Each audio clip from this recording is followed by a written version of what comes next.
taking these to the other place? No.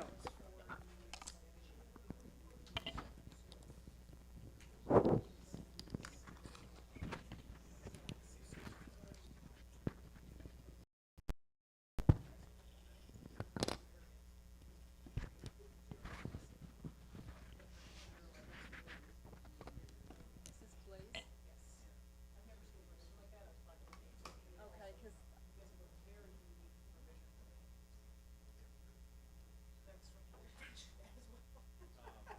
So it's just the one variance, but the double was sent out. Okay.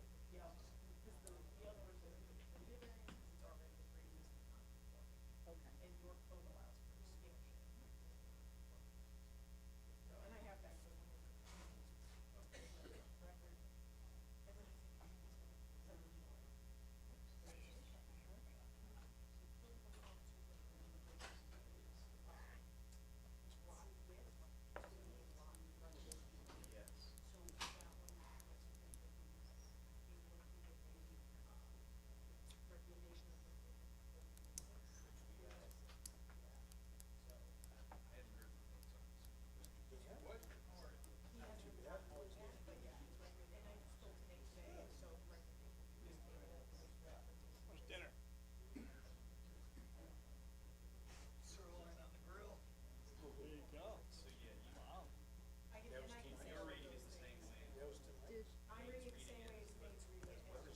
Randy ever give an interpretation of flat width versus road frontage, so he said he doesn't want to do it? No, I don't think so. He doesn't want to.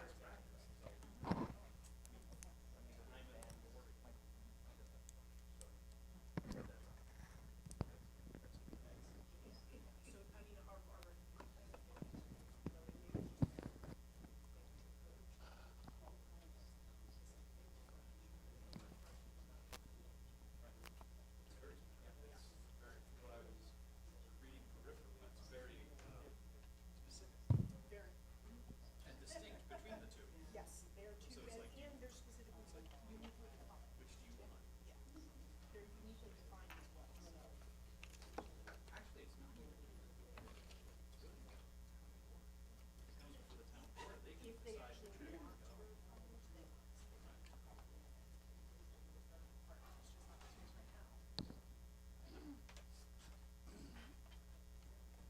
So the third, so should we go through, just,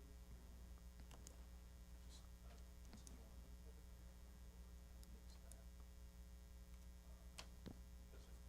Because if the interpretation comes back the way we're reading it, then this is moot. So what I would do. Thank you.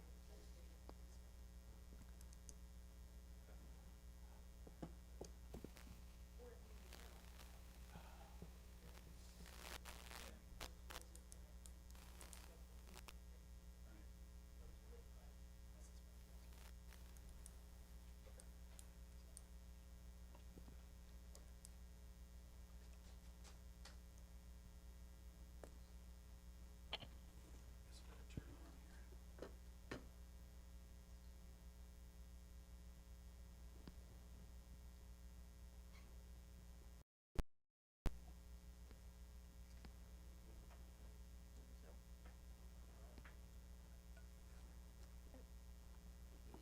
Not getting any light.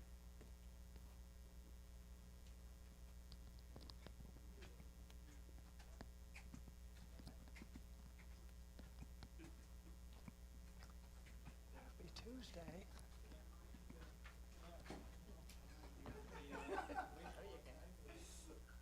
Do you want a I different was one? just thinking that, didn't you apply? Hold on. A while ago. Yeah, that worked.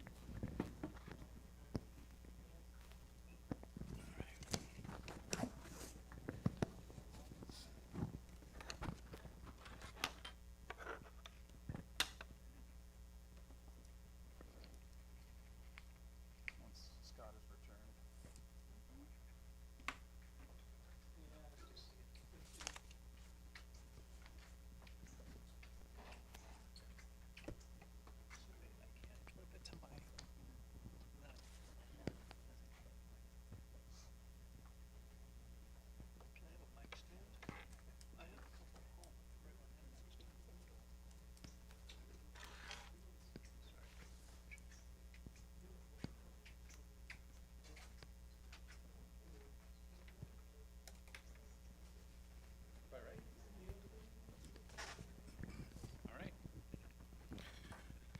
Okay, good evening, everyone, and welcome to the Town of Shenango Zoning Board of Appeals. I'll call that to order now here at 7:01, and may I get a roll call of members? Mr. Walters, Here. Mr. White, Here. Mr. Smith, Here. Mr. Brewster. Here. Okay, we have a quorum, so we will continue on with our meeting. First order of business will be to review and approve the minutes from the August meeting.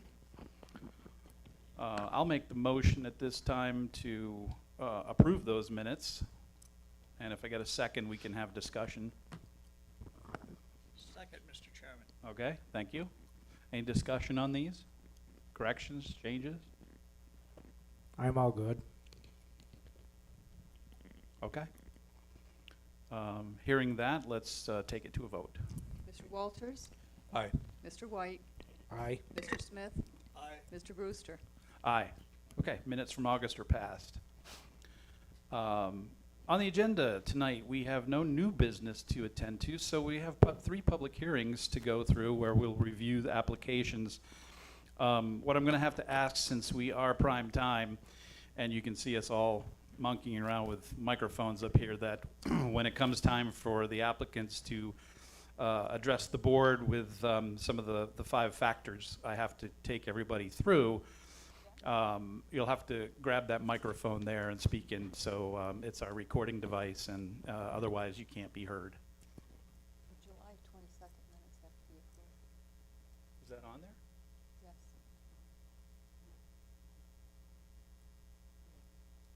Oh, there they are, okay. We're gonna backtrack for a second. We have some other minutes from July to approve. So I will make that motion to approve the minutes from the July meeting. If I get a second, we can have discussion. So moved, Mr. Chairman. Okay, thank you. Any discussion on the July minutes? Second, Mr. Chairman. Mr. White already seconded, but duly noted. Thanks. Sorry, I didn't hear you. Okay. No further discussion, so let's go to a vote on the July minutes. Mr. Walters, Aye. Mr. White, Aye. Mr. Smith, Aye. Mr. Brewster. Aye. Okay, now the July minutes are up to snuff and approved. So again, back to, we have 3 public hearings to get through tonight. So we will start right off with the first one, which is at least the first one on the agenda. It's numbered as application 2025-V04. It's the Travis Blaze application for, pardon me while I click on to get the actual wording here. This is a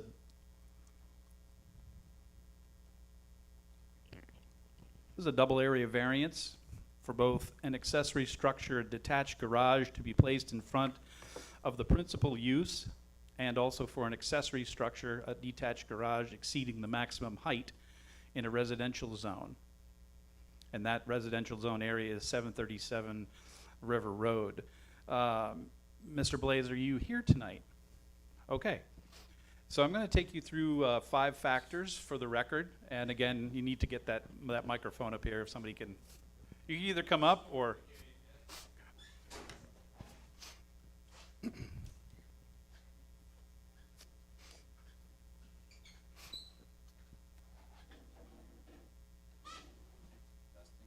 Oh.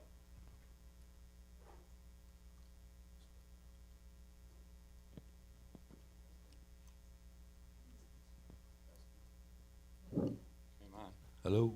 There we go. Sorry. Yeah, it's a not a proximity mic, it's a direct, so you gotta be right on top of it. Okay. Okay, so taking you through the 5 questions here. The first one is, what brings you before the ZBA tonight? So please address whether or not you applied for a building or some other permit, and also just kind of give a brief overview of the whole project.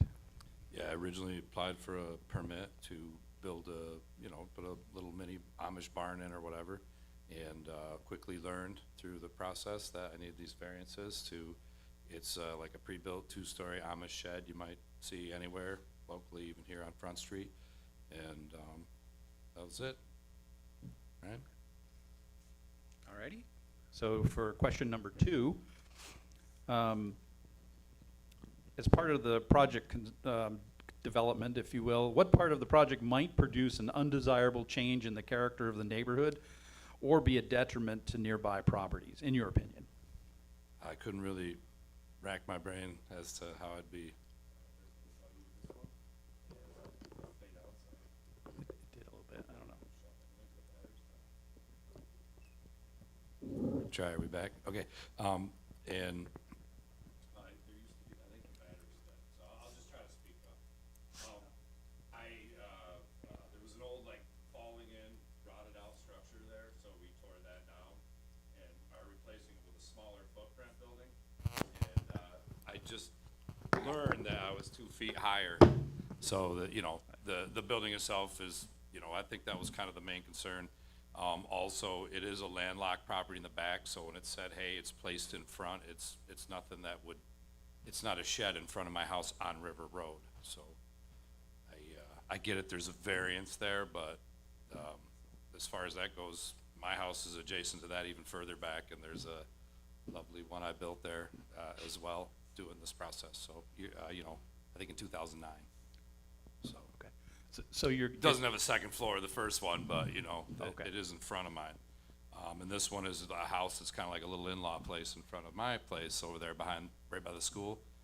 And that was it. You know, it just stands up 2 feet taller, being a 2-story pre-built Amish shed barn. Okay. So you did just state that there's a variance already in place? Geez, I wouldn't want to start going off in different directions. I don't know. I just applied for these variances. Okay. I can't really speak to anything else. Or Okay.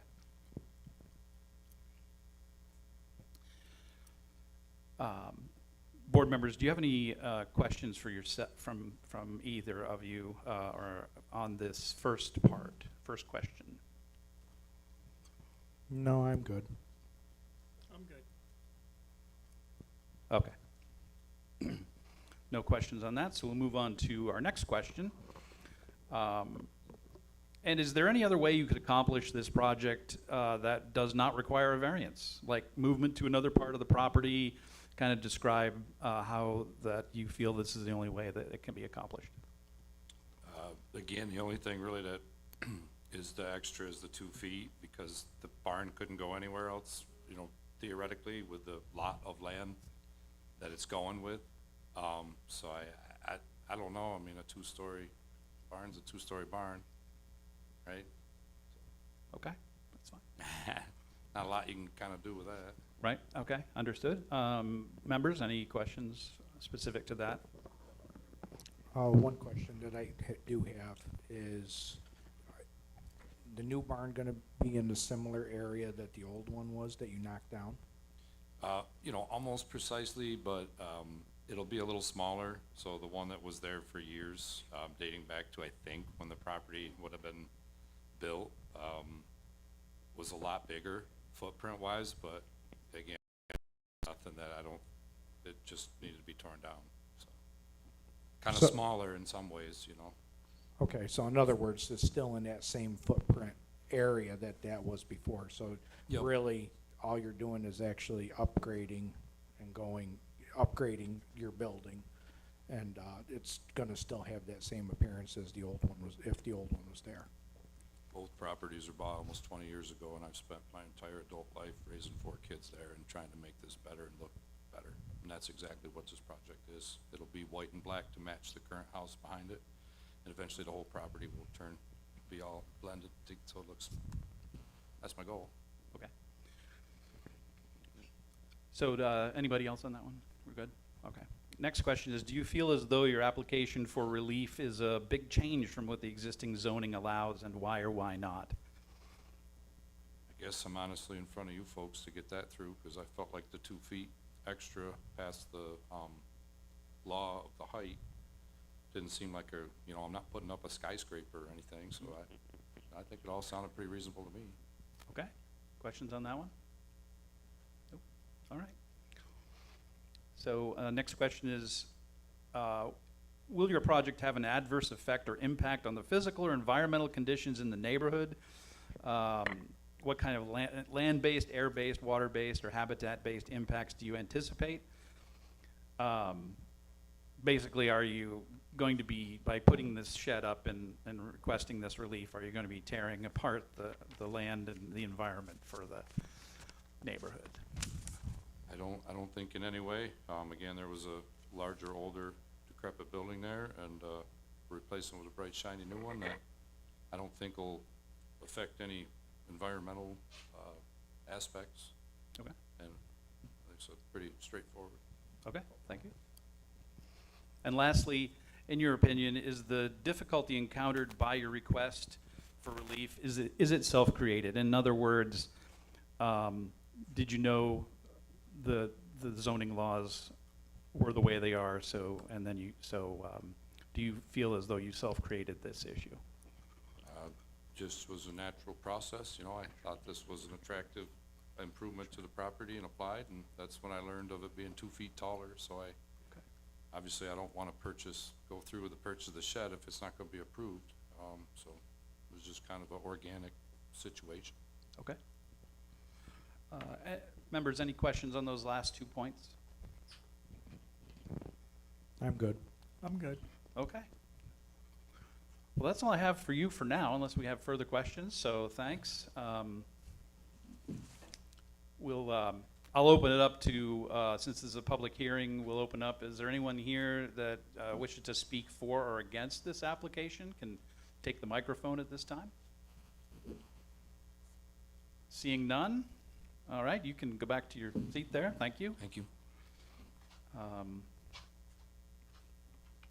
So the way we conduct this, these hearings is we'll go through the hearings, open and close and so forth, or do what we need to do with the hearings, and then we go back through as a board and discuss and go through the process of environmental review and also of approval or whatever the outcome after our deliberation. So just want to let you know that we're going to move on to, actually, before I do that,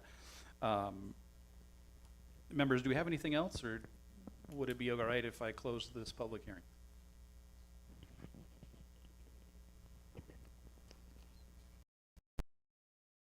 You might be off there. So none from Mr. Walters. Oh, there you go. I'm good. Okay. I'm good. You have anything? Oh, you do? Oh, I'm sorry. I just have a general question. I received a public notice of this, or a notice in the mail of this public hearing, which I appreciated. It had a different address than what was discussed. It said 739 River Road. And it also said that it was an acre-story structure, not an accessory structure, which is what drove me here, because I didn't know what that was that he was going to put up.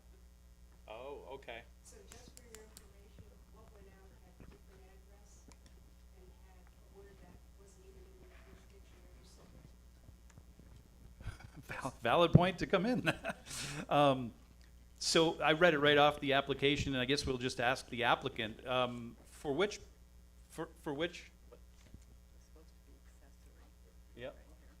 Oh, yeah, it's definitely accessory. Yeah. Yeah. But the other one is, what is the actual, for clarity's sake from the applicant, what is the actual address? I'm reading on your application 7. Oh. You live at 737, and that's your house. I own both structures back I there. understand, okay. So the property we're talking about is, This one's actually the little cottage, 737. okay, And the actual footprint for everybody here is 20 by 20.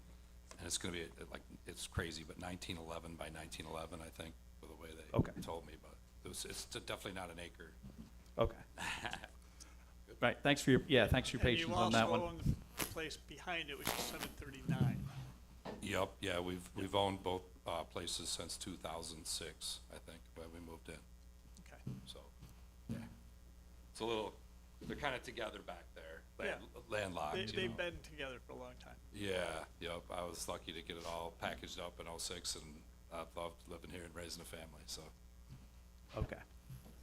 Thank you. Are you all good with, that's great. Okay. All right. Anyone else for this application? Okay. Without objection from the board, I'll close the public hearing on this. Okay. So it's, this hearing is closed for the Blaze property. Let me push some buttons here. Okay, the next application is 2025-V03.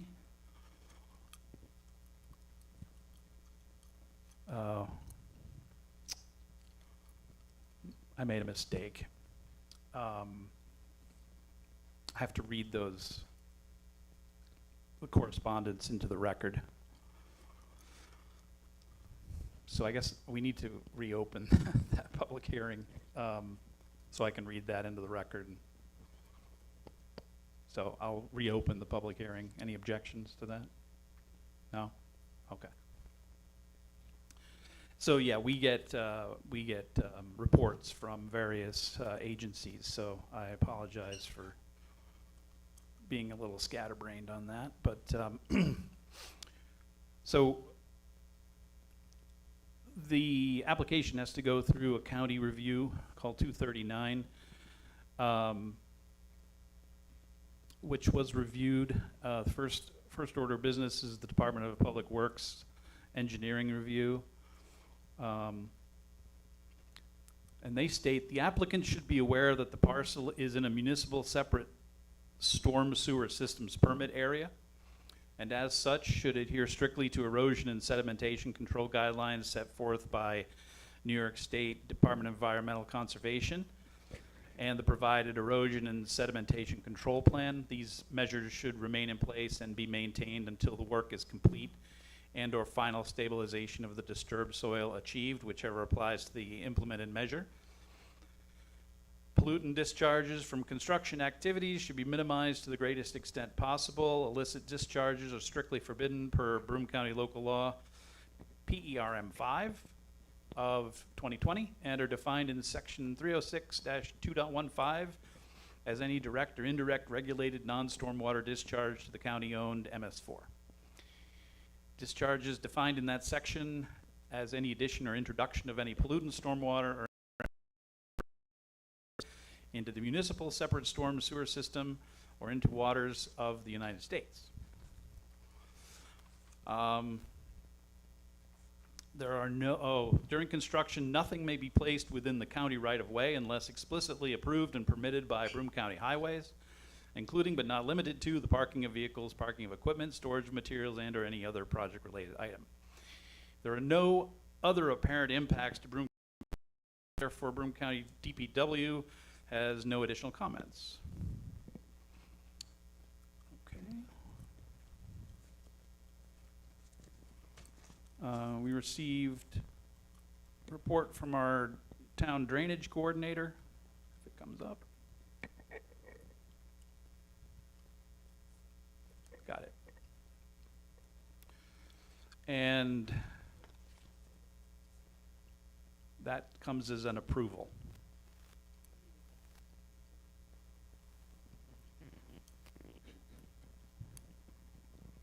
Now 239 comments, come on. There we go. 239 comments further from the county. The planning department reviewed the case, has not identified any significant countywide or intercommunity impacts associated with the proposed project, contingent upon compliance with all applicable requirements. See the DPW comments, which we just went over. They do have the following comments. For us to address the seeker, which is the environmental review, should address and show compliance with the DPW comments, explaining the reasoning for placing the structure in front of the principal structure, describe the purpose of the structure, and ensure compliance with applicable laws regarding hazardous materials. Site plan should show compliance with the DPW comments, with requirements and recommendations, and show the required and proposed setbacks and the purpose of the structure. The case file was routed to Broome County Health also. They had no comments.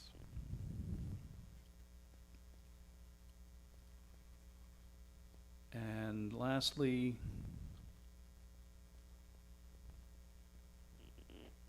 why won't this, oh, there we go. Comments from our engineer, town engineer.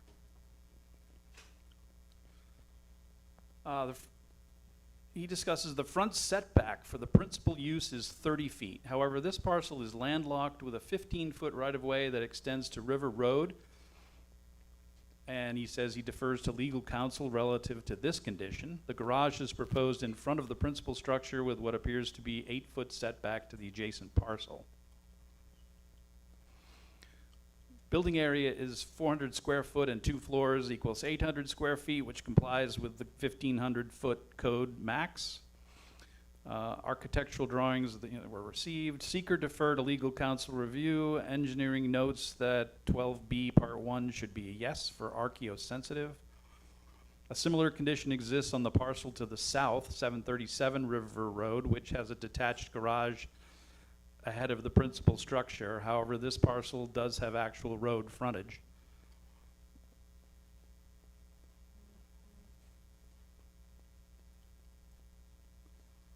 .239 review required within 500 feet, which we just went over. And he summarized what I just read from the DPW, so I won't read that.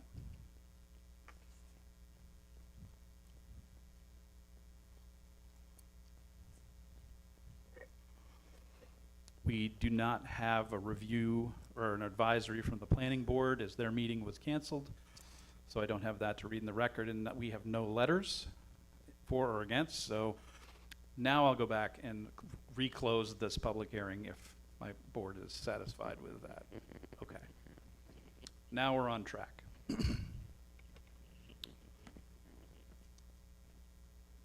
So for the other two applicants, now you know what you're facing. Let's see, Mr. The Pollocks, are you here? Hi, okay.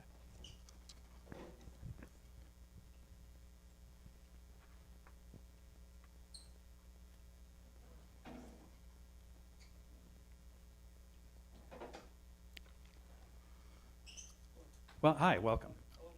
Oh.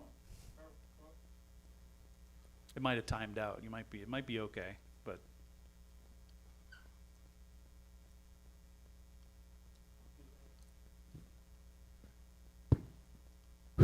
We need to increase All right, the now we battery got it. budget. That sounded good. Okay. Thank you. So let's see. We have, you are requesting an area variance for building a detached garage in front of the principal use. And it's a single area variance, nothing double there. So we'll start off with questioning. Certainly. First question, what brings you before the ZBA tonight? So give a general overview of your project, and please also address whether or not you applied for a building or some other permit. 7 years ago, we got approved to build a similar structure at the back corner of our driveway. COVID sort of came into it while we were doing the planning, and we decided that what we were gonna do is just hold off a little bit. And then we got looking at the way the cars would be using the parking and getting in and out of the garages. So we dropped it and said, this isn't gonna work. And one day, a couple months ago, it hit me. I said, wait a minute. If I move the structure in front, in other words, at the end of our driveway comes up at an angle. If I move the structure in front of it, that'll work out really well. Parking, access, egress, just be right. So I got it up there, and then I started I had it all set, and I had the contractor up there to look at, see if this could be done. He says, yeah, it's great, great. Then I looked at the codes and said, it can't be beyond.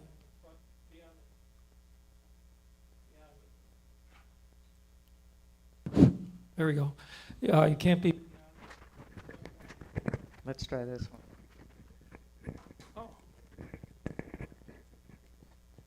It can't be beyond the front line of the house. And I said, well, geez, you know, that's really pretty bad because now I haven't got any room to put the garage because the house is built at an angle to the property lines.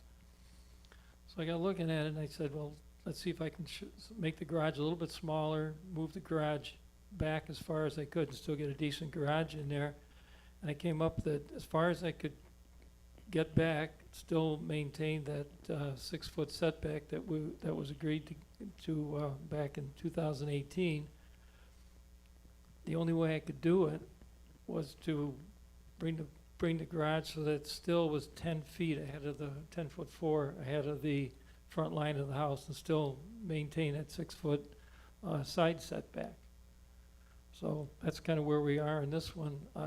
Did you guys get site maps and all that? Yes, Okay. I believe yes, we did. Okay. So that was kind of, so the garage is there because that's the only practical place for it and still maintain the aesthetics of the house and give us access to the driveways.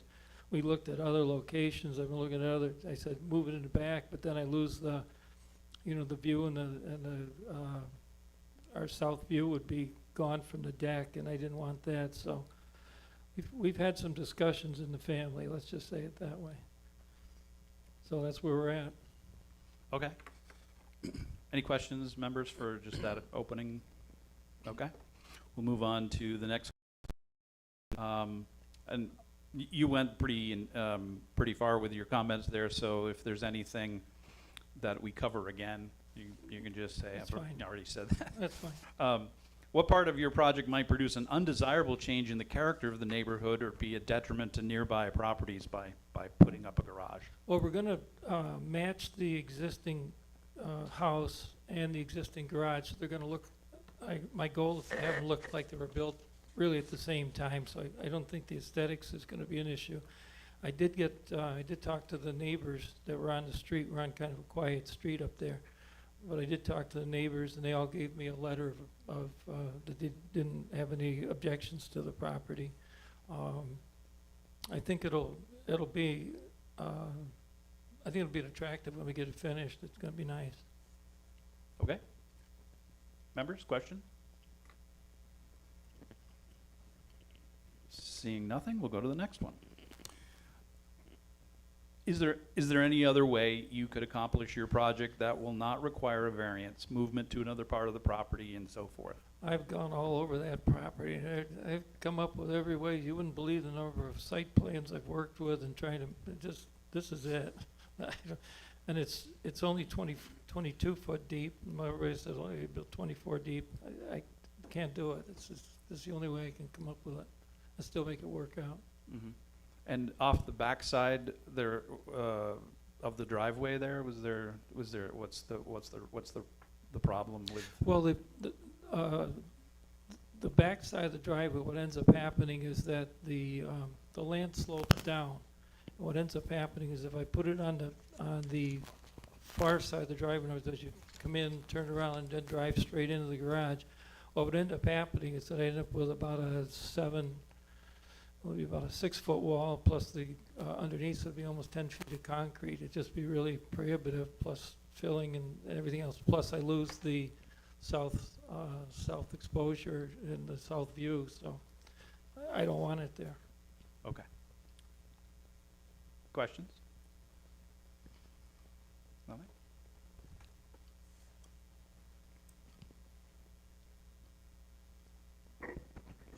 So coming off the driveway on the east side, it would be, it slopes down? Yes, sir. Really?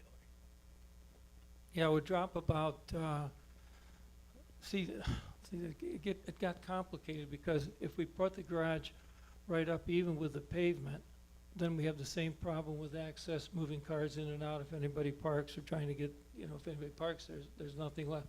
So we'd have to move the garage, front of the garage back 8 feet before we even start building the garage.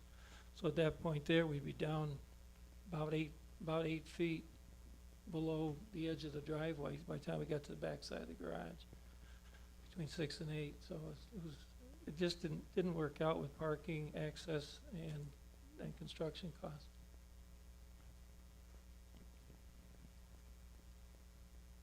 Anyone else? Okay. So the next question is, do you feel as though your application for relief is a big change from what the existing zoning allows? Meaning, it's in, you can't have something in front of the building. Yeah, I thought about that, but we're lucky in that the street in front of the house actually drops down, so vertically, the garage sits back behind the top of the slope, and the street is, drops down there, so we think that putting the garage there will work out fine.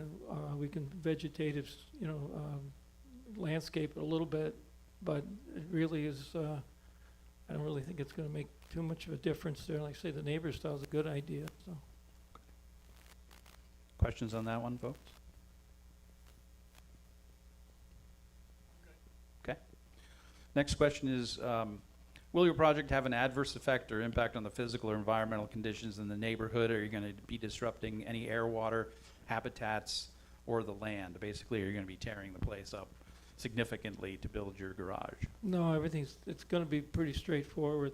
I talked with the excavation contractors today, and they said, well, gee, that's better than what we thought we're gonna have to do. Okay. Members on that question?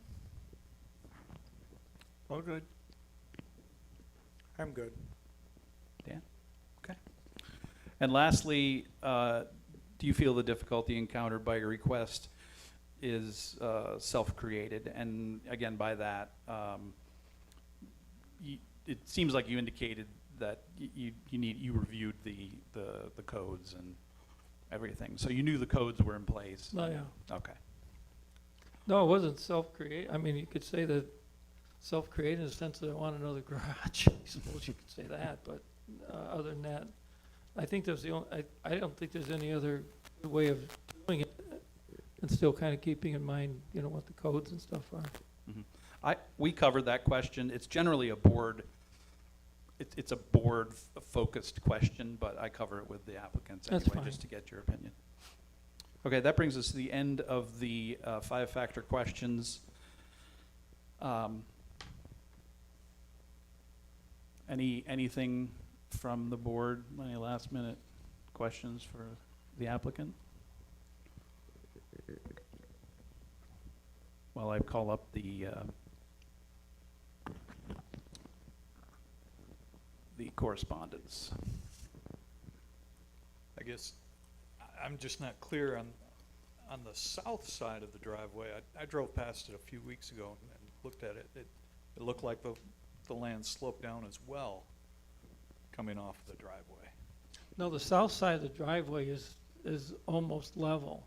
In fact, is that we have to just hold the garage floor up just a bit so that we get the proper swale in front of the garage. But it's the east side where originally that we were thinking about putting it, that the property drops quite a bit down.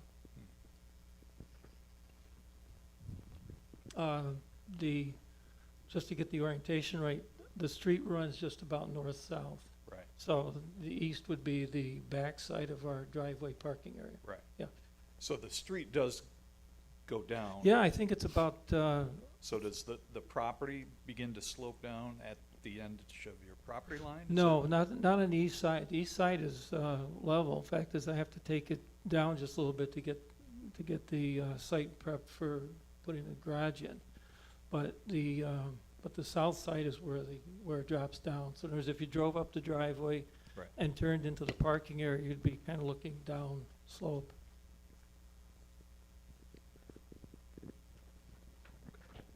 I'll buy you a cup of coffee if I go up and look.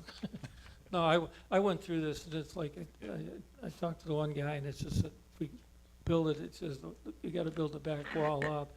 Fact is, one guy said that, gee, you're down so low, you ought to make a basement under it, and I said, oh boy, I didn't wanna do that, so that was, no. Right. Okay.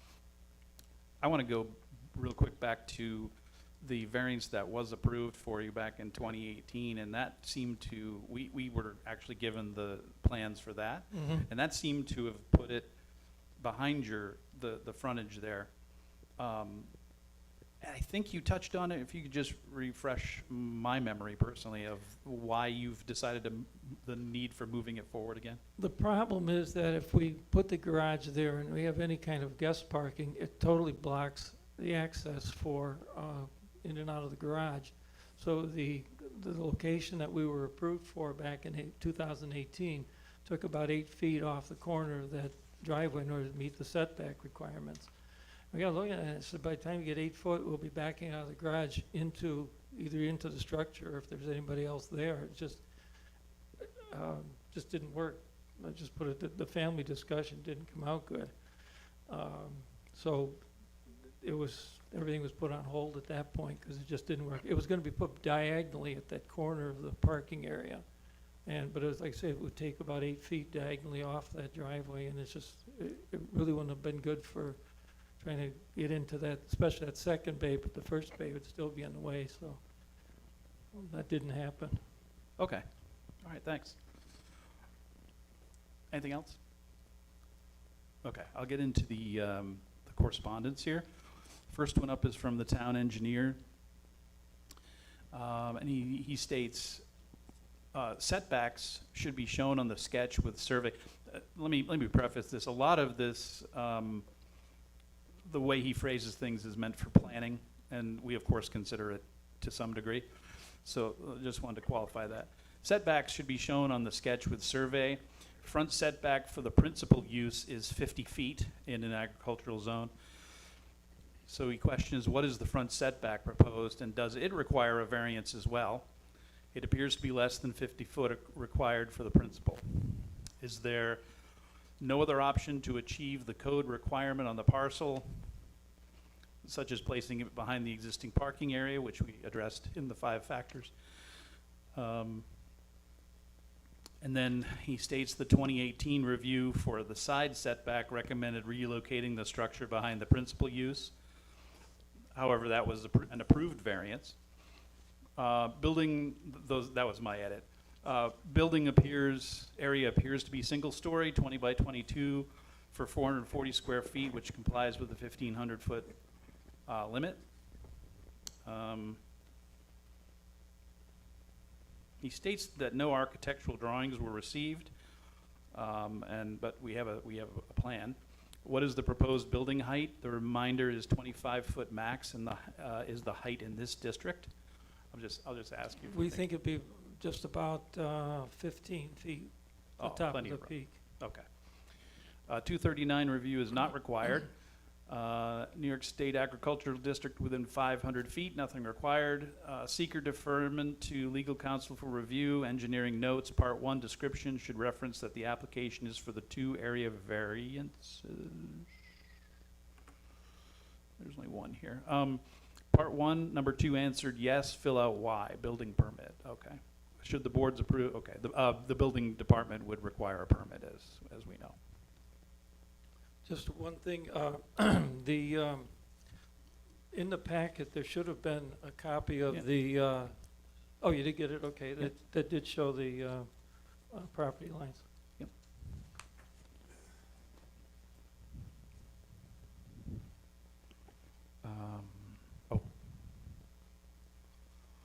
Okay, we have a few letters received.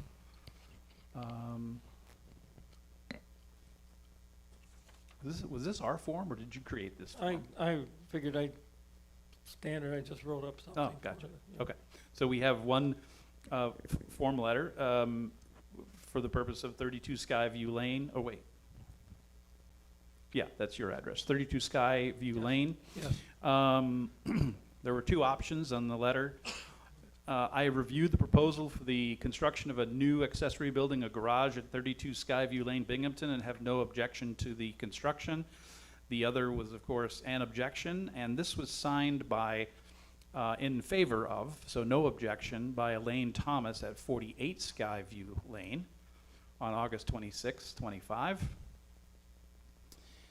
Same form, This person, Janine Gonzalez of 42 Skyview Lane, checked the box for no objection to construction on August 24th, 25.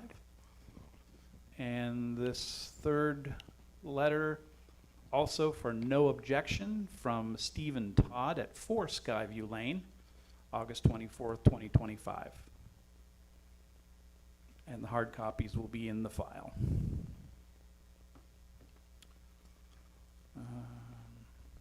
Engineer, I believe that's all I have for that. There should be one more from Cheryl J. Hand at 22 Skyview. It should be in your packet. I have a copy for you if you need it. Okay. I was looking, well, yes, we have it right here. Okay. And yes, so Cheryl Hand on August 26, 25 of 22 Skyview Lane reviewed the proposal and has no objection.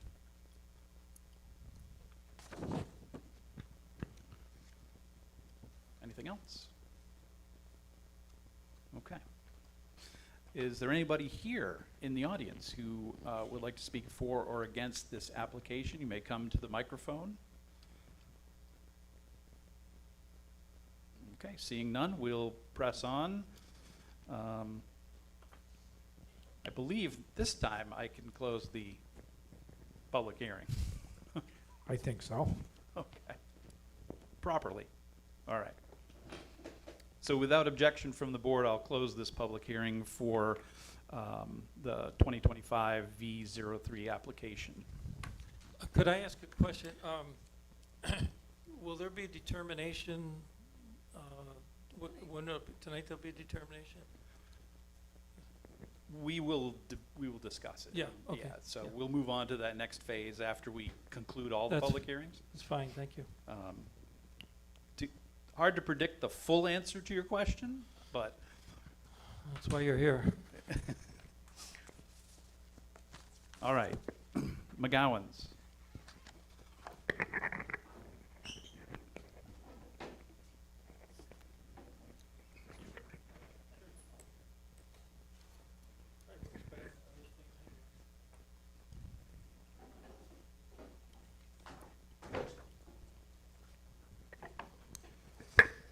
So this is the, okay.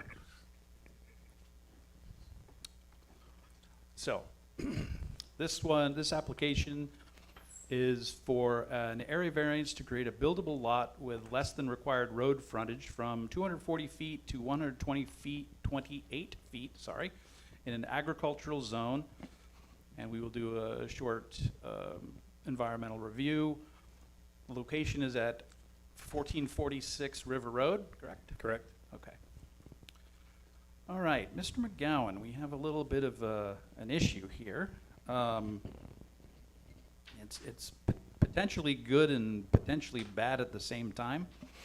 I've been advised that it is in our best interest that we table this tonight because we are waiting on a determination from the code office about the definition between lot width and lot frontage. And so you came in for your intent and had a discussion, and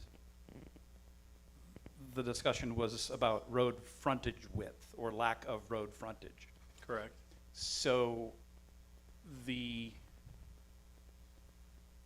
looking into the specific definition we have in our code is width, which you would meet on your property.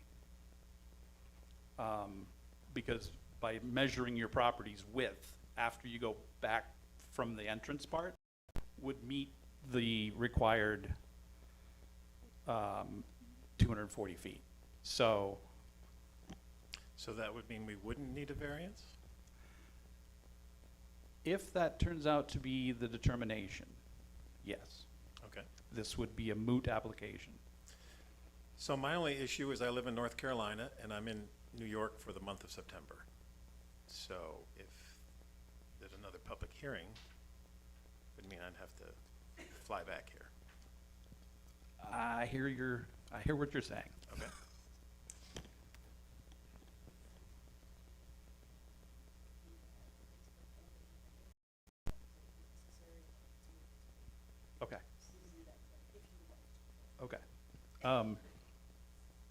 Great point.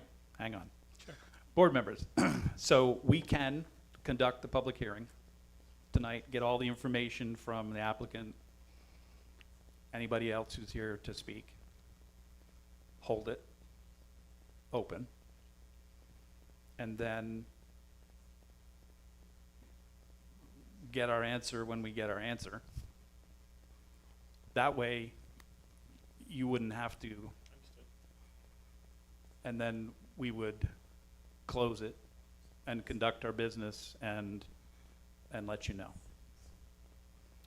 That would work for me, I mean, as opposed to having to come back. I understand. Okay. Perfectly, yep. Sure. So, how do you all feel about going through the mission tonight? I think we should. And in that way, if it becomes a moot point, it's a moot point. Otherwise, we've conducted that part, and then we can determine it at a later date with us as a board. Okay? I'll accept that as a motion to continue the public hearing tonight, So moved. or to open it and go forward. So, do I have a second? I'll second that. Okay, we got that. Let's do a quick vote just to be on target. Mr. Walters? Aye. Mr. White? Aye. Mr. Smith? Aye. Mr. Brewster? Aye. Alrighty, we will open that public hearing right now and continue forward. You've seen it, so here we go. I wish you'd let me keep my application so I could read what I wrote, but I'll reconstruct it. We answered these 5 questions when we put in our application, right? That's fine. Let's. No, I can go No, through it no, again. hang on. No, you're right.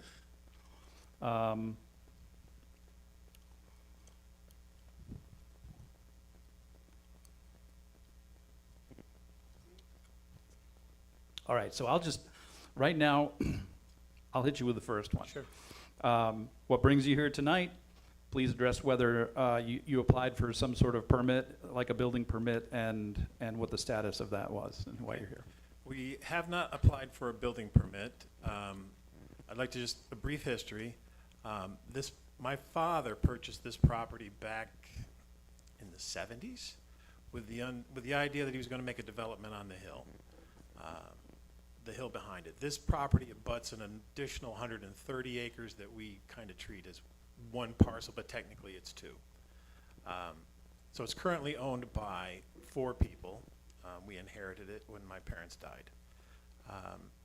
We would like to build a small house, which is currently allowed if we kept it together with the remainder of these 20-some acres.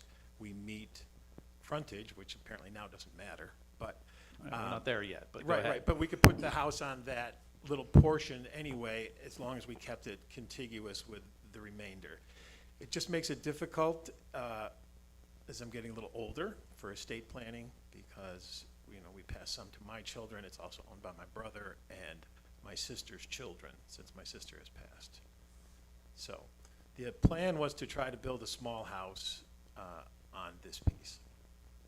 And we would like to separate it so that for estate planning purposes, the taxes are separate, everything is separate. Okay. Thank you for that. So let's see. Did everybody read his comments? Just checking with you on that.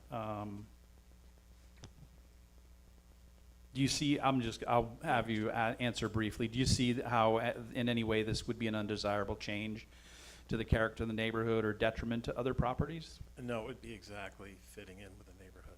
Okay. Because it's a house in a neighborhood with houses, Yes. is that Right. fair enough? Okay.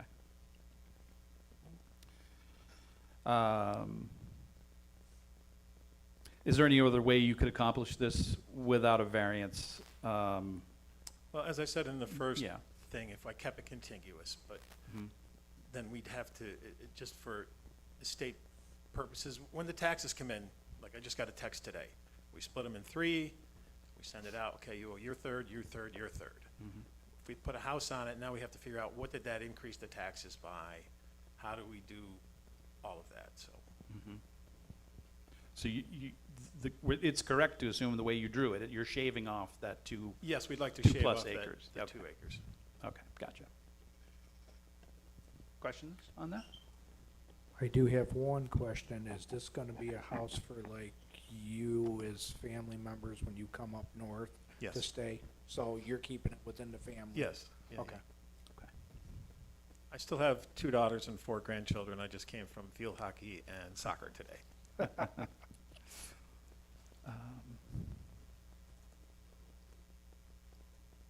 So again, do you feel as though this application for relief is a big change from the existing zoning? Why or why not? No, I don't. For some reason, this piece will be larger than all of the contiguous pieces. At some point, the zoning requirements changed, because I believe they're all still in an ag district, but they're all less than 2 acres. They're all less than 240-foot frontage. Most of them are 100. The lot immediately adjacent is about a half an acre. So I think it's an asset to the neighborhood. Okay. Questions on the zoning, the change? Okay, I'm good. alrighty. So what are you gonna do? Do you think there's gonna be a big environmental impact to what you have to do on the land to get your house in? There's a lot, looks like there's a lot that would have to be Well, disturbed. my previous career was as a builder, so I deal with this, and I know we'll have to do the seeker forms and highway permit and everything that's involved in building a house. We just didn't go through those plans until we find out if we can do it. Understood. Questions on the physical impact? Okay. And then the last one, of course, is the difficulty encountered by your request, self-created? Again, yes and no. The understand. requirements changed after that lot was split, Mhm. so, but I'm also asking to split it off from a bigger piece. Mhm. Just a clarification from me, so your father bought the property that all those, or a significant number of those houses on River Road were not there, and that property was his, and then he chunked it out? No, those houses existed. Okay, So this goes from the Valley Reformed Church over to what used to be the Patch House, the big white house on the corner. Goes up and around those 2 houses, back down, and then it goes up and then continues down Yep. River Road.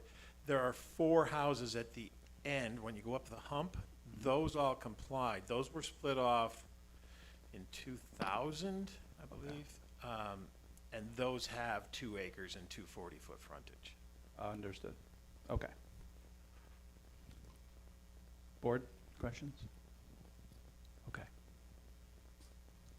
So let me read some of the, before I read into the correspondence, does anybody here, or is anybody here to speak for or against this application?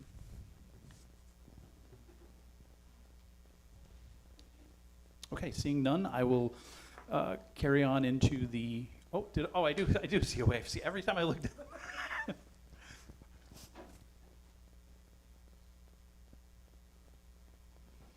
gotta get my notebook.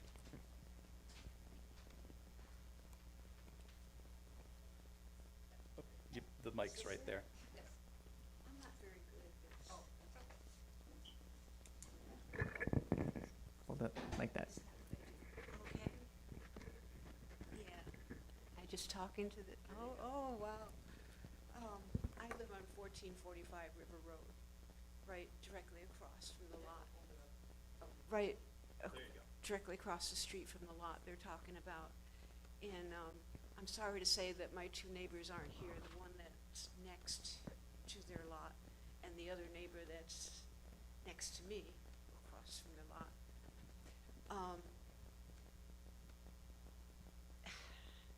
I guess we're not very happy about it because we love the ruralness of our street area there. And, guess we have a lot of questions about what's gonna happen, you know, how it's being built, is it gonna be set back?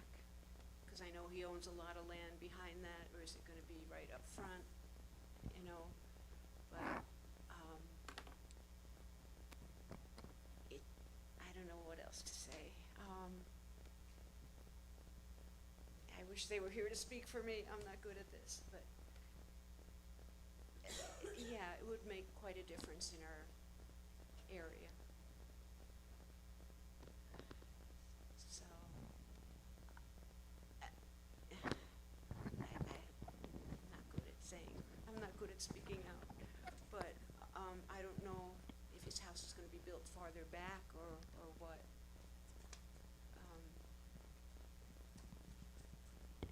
We enjoy the look of the neighborhood now, and that beautiful forest would not be there.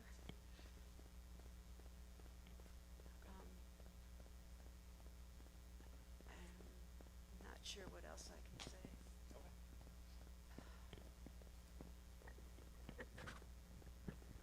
That's it. That's fine, that's fine. Thank you. Oh, great. Public speaking is not easy. It's not for me, no. So just for clarity, you're at 1435? 1435. 35. Yeah. And then the neighbor to his, if he's standing on his lot looking at the road, it would be the one to the right in the White House. And, he was working tonight, wasn't able to come. And then the neighbor next to me on my side of the road was, you know, wasn't very positive about it. We like our road because, can you hear me?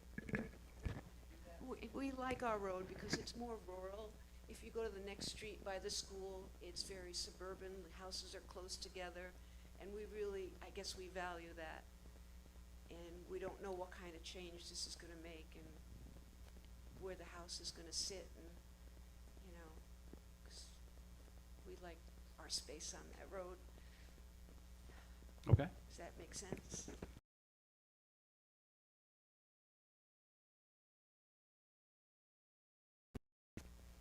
Thanks. So are we gonna have another zoning meeting about it, and maybe my two neighbors will come? It looks like we will be holding this open so we can enter into the record the Okay. decision from whenever we get it from code.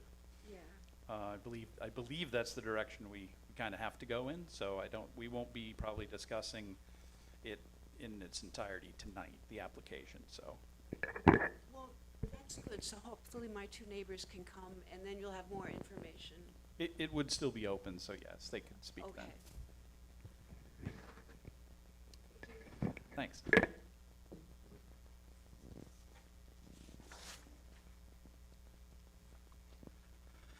Do we want to address the applicant for answering that question? I kind of would like to just get a visual of where the intent of the house might be. Yeah, I think that would help, would help everybody, and it would Yep. enter into public record, and Let's see, maybe it's there.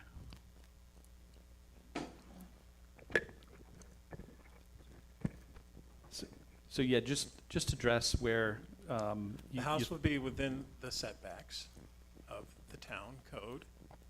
In general, it'll probably be back. I mean, I can go clear that today. I understand they enjoy my forest.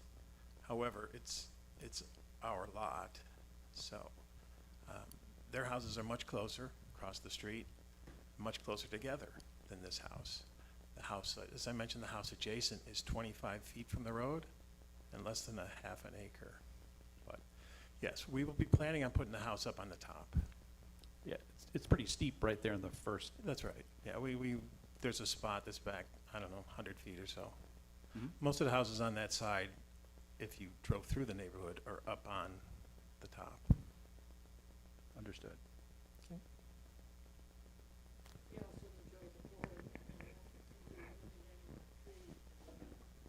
Understood. Any follow-up to that, board members? no, I'm good. Okay. Let me read the correspondence. Let's see, we have a drainage report. So our town highway superintendent has approved the drainage report with conditions, and his conditions are checked with the Broome County Highway, which is usually part of the process, but they do have comments. I think they came. Yes.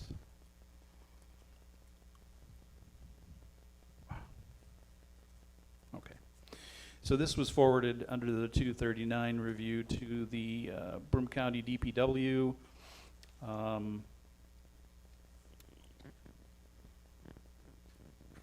Okay. Let me just get to the point where he's got comments.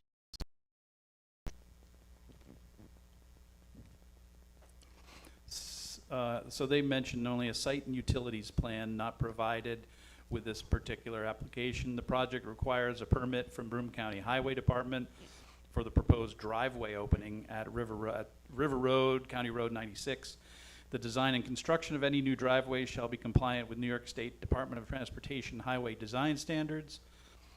And there's a contact for a person. A county work permit will be required for other types of grading and or disturbance within the county right-of-way. This could include things such as underground utility connections, grading to accommodate the site drainage. As there was no complete site plan submitted with this request, it is unclear if there is any utility work proposed. A full site plan should be submitted with the driveway permit for review. Furthermore, under grading and drainage plan, erosion and sediment control, and or stormwater pollution prevention plan, also known as a SWIP. Stormwater SWIP is required on any site disturbing 1 or more acres of land per New York State DEC. As this lot is located on a Broome County-owned road, it'll be necessary for Broome County to review the proposed stormwater discharges to the county right-of-way. Cleaning and development of this lot will result in additional amounts of discharges. The signed drainage coordinator review form must be provided to Broome County. When complete, please provide a grading and drainage plan and erosion and sediment control plan with the driveway permit. There are no other apparent impacts to Broome County infrastructure. Therefore, the Broome County Department of Public Works has no further comments in this reply.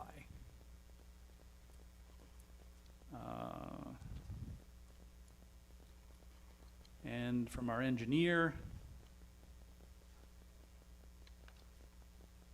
really? There we go.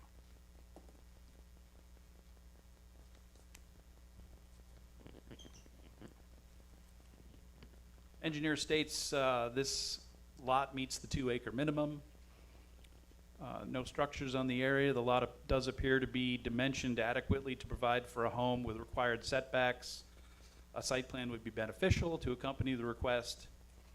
The closed 12 parcels adjacent to the proposed parcel, same side of the road and opposite side of the road, are all less than 200 feet wide, 100 feet to 175 foot range. 6 of them on the same side of the street and also in the ag zoning district. There was a 239 review required, which we went over. General comments are that any future development will require approval and permitting from Broome County, which we went over. Town drainage review coordinator references checking with Broome County Highway. Municipal water is available as an out-of-district adjacent parcels if desired. There are no New York State ag districts within 500 feet, no reporting required. Seeker defers to legal counsel review, engineering notes. The description should match the application and include the zoning variance. It only references construct a home on a 2-acre lot. Part 1 of 1 should be no. Part 1, number 3, there should be no disturbance for the variance request. If this value is for the home and driveway, it has to be less than 1 acre or we will require a SWIP. Part 1, number 10, see water notes above. Part 1, number 12B should be marked yes for archaeological sensitive area. Should the boards approve, a building department requires a permit. Otherwise, no engineering objections.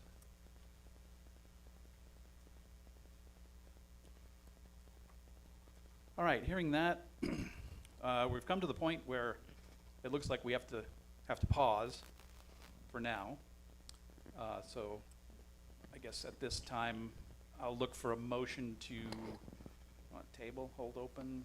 Yeah, a motion to hold open the public hearing, table the application. Okay. Motion to hold open the public hearing and table the application. So moved, Mr. Chairman. I'll support. Okay, Mr. White and Mr. Walters. And the vote, please. Mr. Walters? Aye. Mr. White? Aye. Mr. Smith? Mr. Brewster? Aye. Okay, so we're holding it open.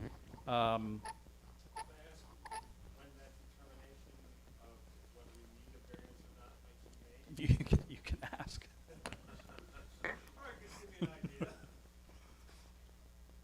So I'm not the normal town attorney, but I spoke to the town attorney today. He has already discussed it with the code enforcement officer. So they're aware. What we're waiting for is the code enforcement officer to provide that interpretation. So I will follow up with Nate Van Wyn, who's the town attorney. I'm hopeful that it will be forthcoming soon. But it's the code enforcement officer that has to actually issue that determination. But I will send him an email meeting Nate, reminding him to follow up as well. Yeah, I brought this topic up last meeting, then forwarded emails to the appropriate offices. So it's already in the works. So it's not like we're starting tonight and then there's a delay. We're somewhat through it. So I don't, hopefully that paints a little bit of a better picture for you, but. No, okay, sorry. All right, well, that's where we are. For now, we'll put that one aside. We'll move on now back to the Blaze application. And this is where we'll go over the environmental review, because this is determined to be an unlisted action, so we must review the seeker. So I take care of that, so we're good. Yeah, yeah, I pretty much do it all. It wasn't always that way, but anyway, I do it all now. So gentlemen, we're gonna go over seeker. We've been through this before. So I will take you down through the questions. We can have discussion as needed. Number one, will the proposed action create a material conflict with an adopted land use plan or zoning regulations? Small, no, moderate, or large? No. No. Consensus, no. Number two, will the proposed action result in a change in the use or intensity of use of land? No. Consensus, no. Will the proposed action impair the character or quality of the existing community? No.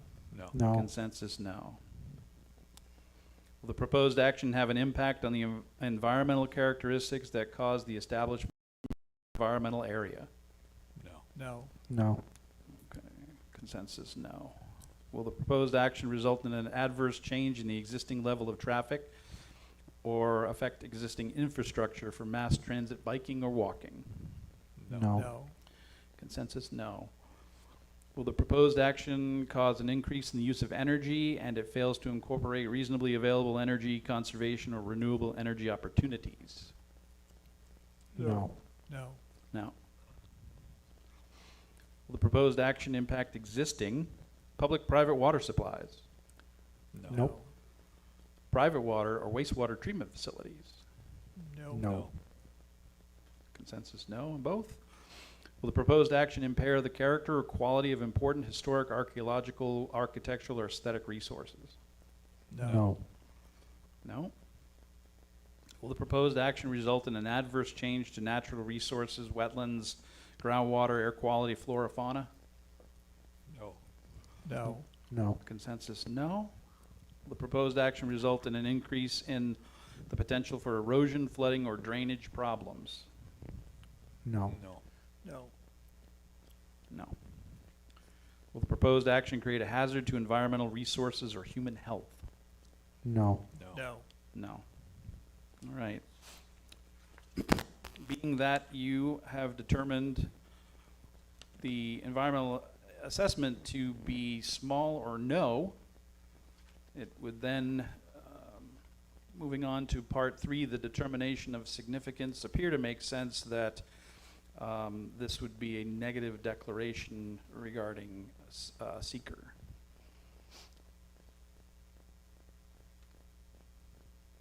That is So- correct. I'll need, Correct. we'll go for the motion and second from out there. To declare seeker as a negative impact. So moved, Mr. Chairman. I'll second. Okay. And roll call, please. Mr. Walters, Aye. Mr. White, Aye. Mr. Smith, Aye. Mr. Brewster. Aye. Okay, negative declaration under seeker. Let me just find the right box. It's number 2. Well, I'll get it and sign that later. Here, that's the worksheet. Okay.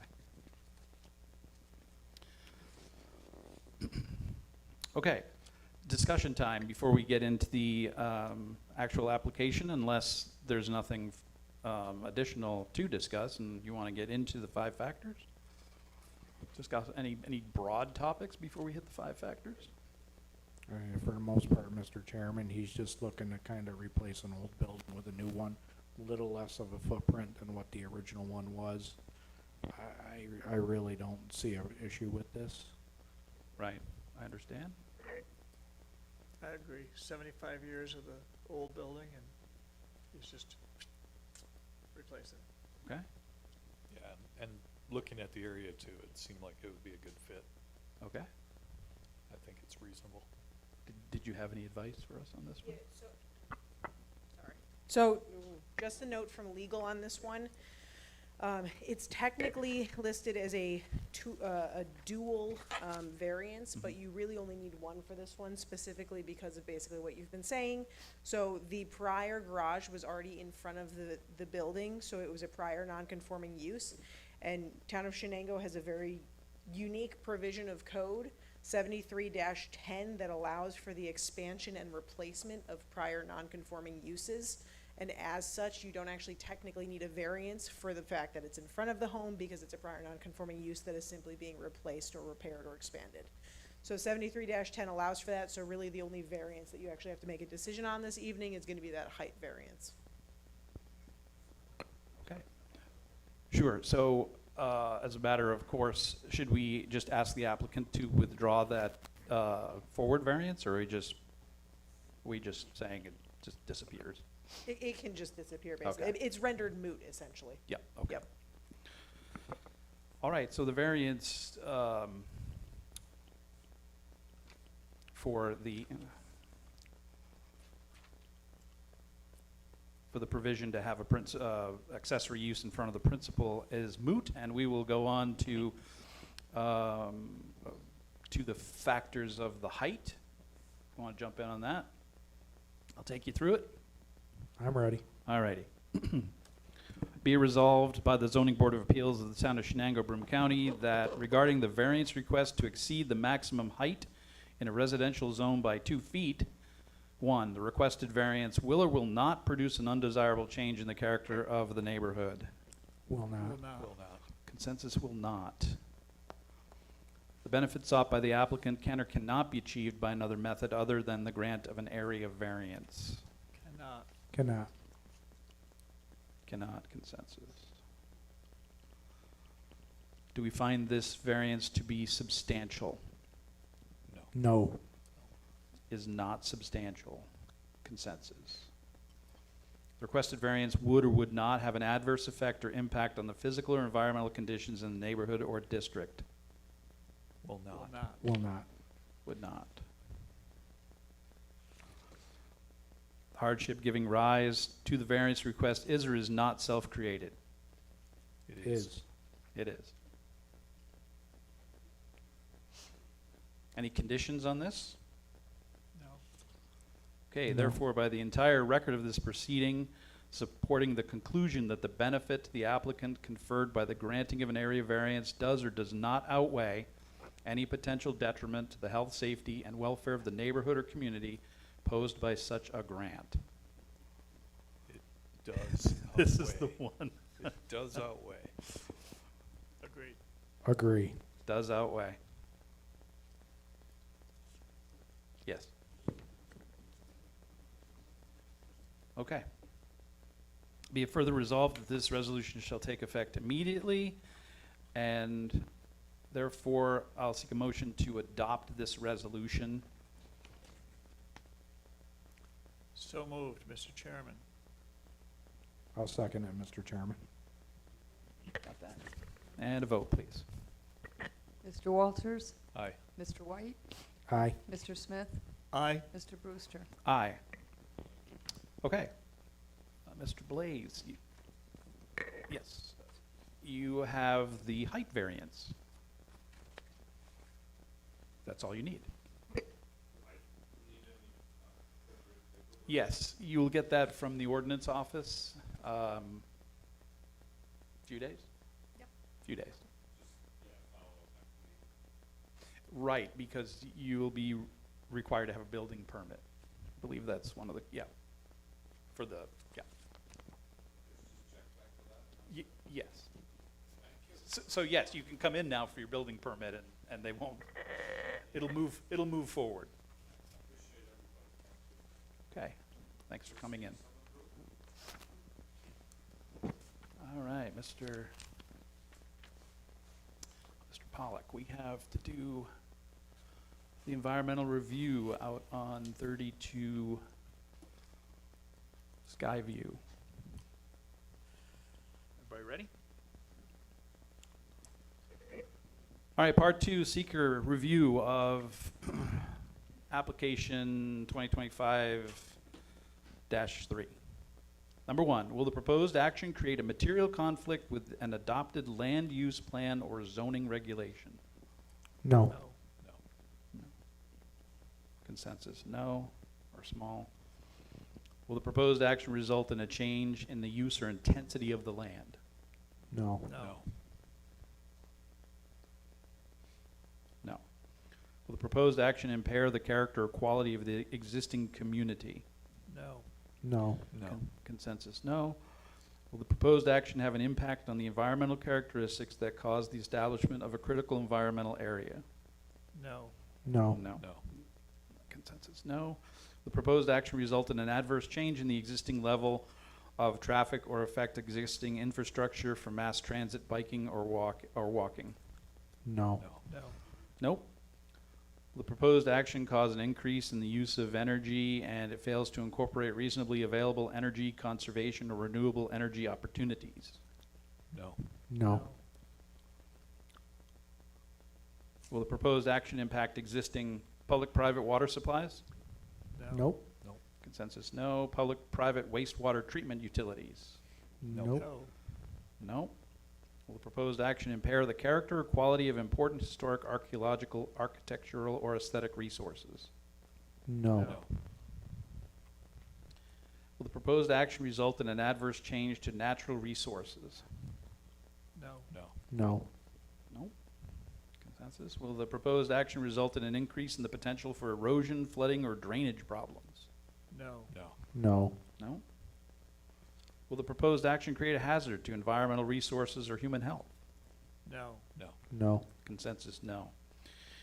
Therefore, you have answered no to all 11 seeker questions, so therefore, for the determination of significance, it makes sense that you would want to propose a negative declaration on this application. If that is true, somebody please make a motion. I'll move for a negative declaration. Thank you.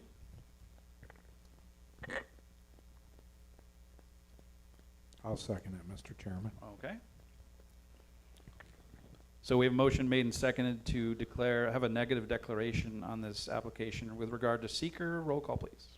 Mr. Walters? Aye. Mr. Smith? Aye. Mr. White? Aye. Mr. Brewster? Aye. All right, seeker complete with a negative declaration for the Pollocks.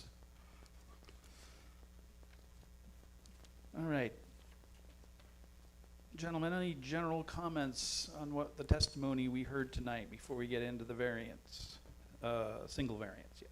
Well, I think because the site plan didn't really show how far in front of the house it was, I really think we should have a condition of how close to the road they should go.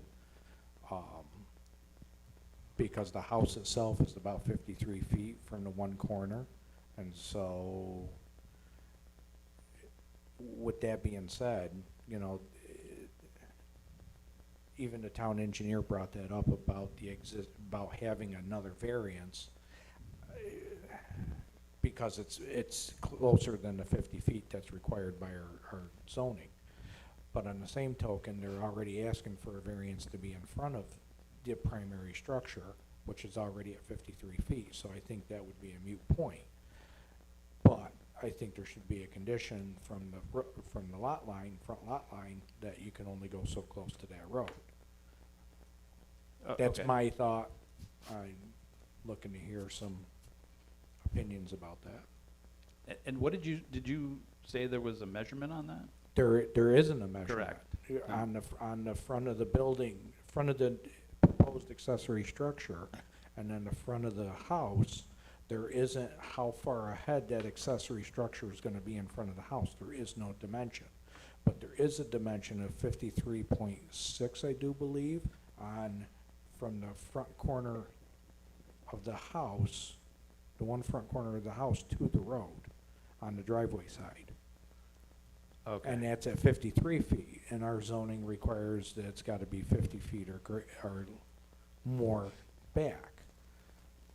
So they are encroaching on that 50 foot. Correct. So do we put a condition on it, so say they could only go 40 foot?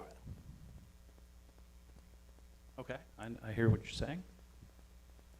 Because I don't really see where we need to ask them to come back for another variance, because essentially you're encroaching in the front lot line when they're asking to be ahead of the principal structure anyways, Right. but there is no definitive dimension within that survey map that they supplied us. So I think we can allow them to have some leeway, but I think we gotta say you can only go so close, like 30 feet, like what we did with Eldridge. Right, understood. Because otherwise, they could go 10 feet from the road if they wanted to in the end. Right, understood.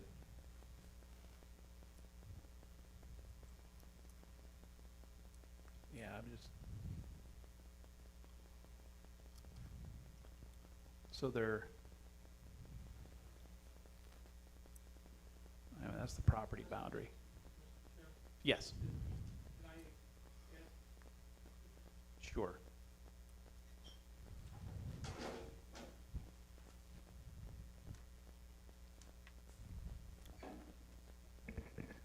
In the packet of the application, there was supposed to be a plan which basically located the garage and the distance from the front of the, distance ahead of the front of the house. I don't know if that's in your packet or not. Okay. Yes, distance from front, Yeah, from home front is 10'5". 10'5" would be the maximum. Actually, I think it's gonna work out a little bit less than that, I think. And then I'm looking at, and I realize I'm dealing with angles here, but it's 12 feet measured from the property line back to the back corner, roughly. You're talking about the back of the garage? Oh, I'm to the- sorry, nope, those are setback measurement, that's, never mind. Yeah, Yep, that's- okay, yeah, that looked funny to me, so, but I said it. yeah, the Sorry. property line and the setback, we were granted at 6 foot, so we're. Yeah, you're fine there. Yeah, okay. Yeah, I read it wrong. Okay, so he's 10.5 in front of the house. And that's a relatively steep bank that Right. goes down to the, because the property line really, the property line is not at the side of the road. The side of the road's another about almost 10 feet Mhm. from the road itself. Did you guys see this one or not? Yeah, I'm also looking at it 2 places, on paper and right in here, so, yeah. Let me get the others' input before we perhaps, well, decide on that point, or and/or tag a number to it. You look like you're ready, Dan. Oh. I didn't read the room. Okay. Scott, anything? Comments on that? Oh, we've got it here. You can, I'll pass it down to him. You can relax.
Let me take a real quick look here at the, where'd it go? There it is. I'm gonna take a look at the parcel mapper. I was looking at the slopes there today, because I think it drops off pretty quick, John.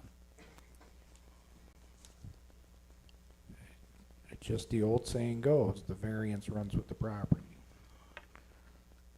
Understood.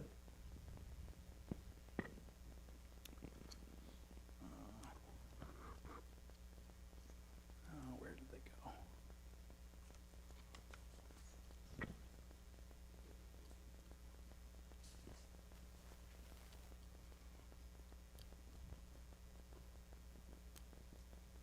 And I mean, it's gonna be at 43 feet, essentially.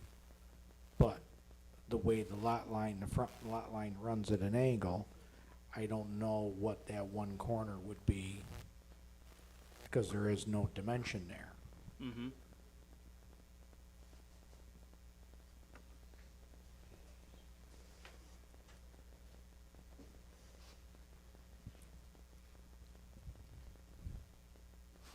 Wow, I can't seem to find the property.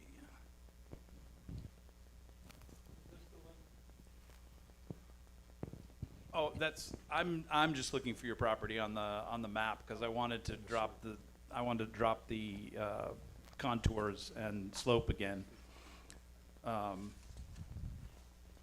I'm just gonna go off memory, so I think it comes out of the ditch pretty steep there, so I don't know really how much further he's going to be able to go.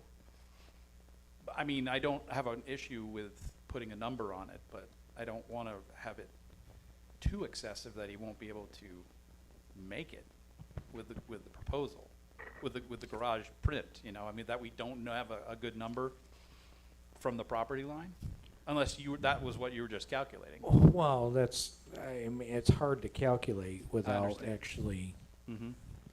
as I say, it's like 43 feet, but then that one corner is closer to the property because the house doesn't run parallel with the property.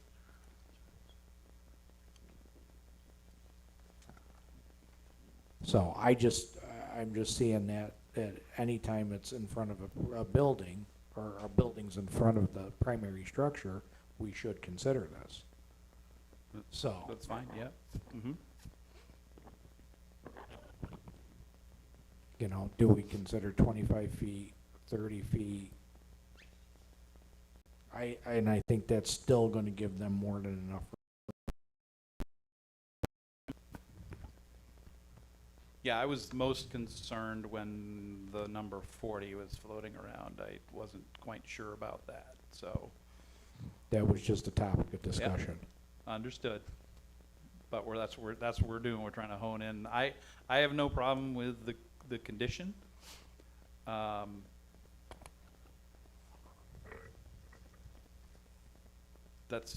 And whatever number we come up with, I'll be fine with that. It's just that we need to have a consensus on whether or not we even want to adopt that condition. Right. So I'm kind of looking for the others to chime in on heartburn, no heartburn.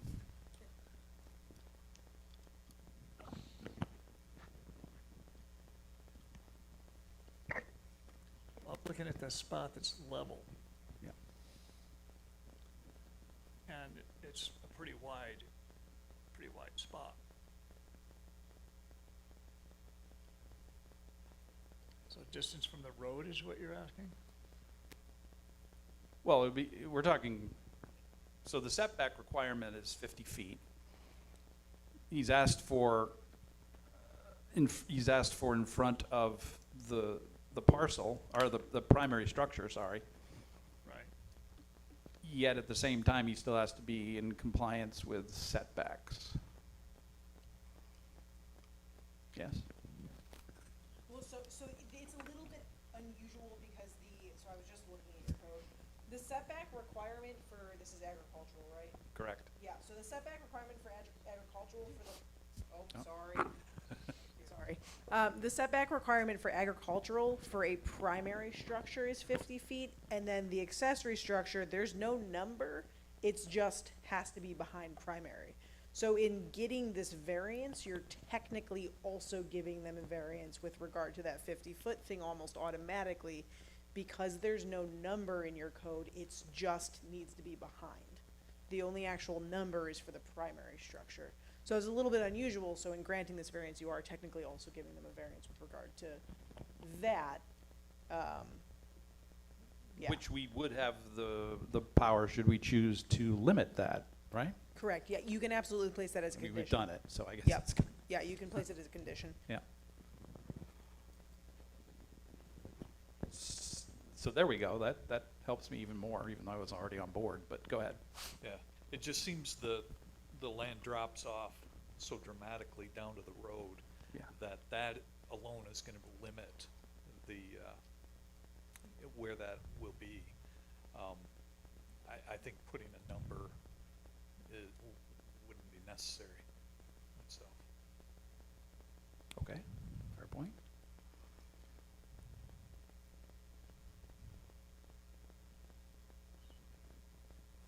Any overall, just want to see if you got anything.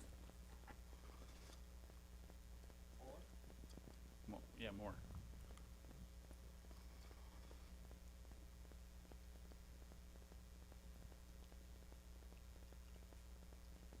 As I said, my only concern is it's not so much what they're looking to do now, it's what happens when they sell the house. This house has a variance. Somebody could knock that down and put another building 10 foot off the edge of the road. True, I think. If I could. So the other possibility that you could do instead of making it about road is you could say to a maximum of 10.5 feet past the primary structure, which is what they have proposed here. And that way they can't get closer to the road and they can only adhere to what they have currently because it only allows for the 10.5 feet forward. So it inherently places the same kind of a limitation because you can't go more in front of the house. That's, It's a possibility. No, and I honestly thought too that you could do something like that, but I know in past right. practice, we have just looked at the front line and said, okay, we're gonna just only allow them to encroach on that so far. So, I don't wanna limit them to do their project, I'm not looking for that. Right. I'm trying to see further ahead down the road what could possibly happen with this. So personally, I like that approach because we actually have a definitive measurement, whereas we've been guessing for the last 10 minutes on coming off the road. I would be good with that. So I'd like to give them a little bit of buffer personally, like a foot or two, Say 12 or 13 like feet. a 12 foot. Even you can make it 15, I don't think you're gonna encroach much. Right, so that would be specific to this project, or does that, and this is a legal question, does that extend across the property line in perpetuity meaning nothing else could be built, let's say 12 feet out away from the house. So that would be the idea, is that it's even in the future, let's say this structure is burned, something happens, whatever it may be, even if it carries in perpetuity, you would still have that limiting requirement that it still cannot extend more than whatever number you're gonna go with, 10 and a half, 12 feet, beyond the property line, because that was what the variance was granted as a condition of. Yep. Yeah. Gotcha. Heartburn, happiness with that. I'm good with coming off the house now, because that makes a heck of a lot more sense, and as a scientist, you know, I've gotta have the number, so I'm sure we're all there. I'm good with that too, coming off the front of the house. You wanna do 12, 13, 14,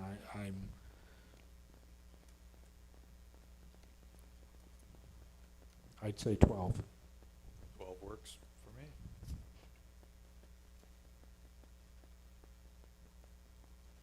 A little more, a little less, Scott? No, not less, but, well, you can say whatever you want, but I would not advocate for less.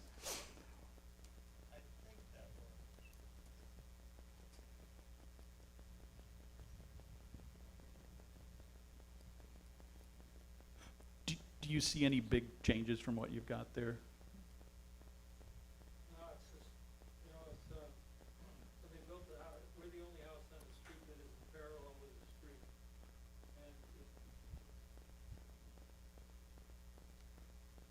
And if I had just sat down and looked at this one night, and said, oh, here, let's do it this way, and I looked at everything. This is kind of where it ends up. Okay. I moved it back as far as I could go practically, so that it was, you know, somewhere I can. J- 12 feet, I can't imagine that there's no one for something different than. Right, so you're clear on what we were talking about, right? I believe what you're saying is that, what will go with the property is on record as a variance, that you cannot put any structure closer than 12 feet to the property line. I understand. 12 feet out from the house. 12 feet out from the house. Right, so that gives you, from your plans, that gives you a little bit of a buffer in case you need it to build what you want to build. I mean, it seems like your plans are pretty well architected.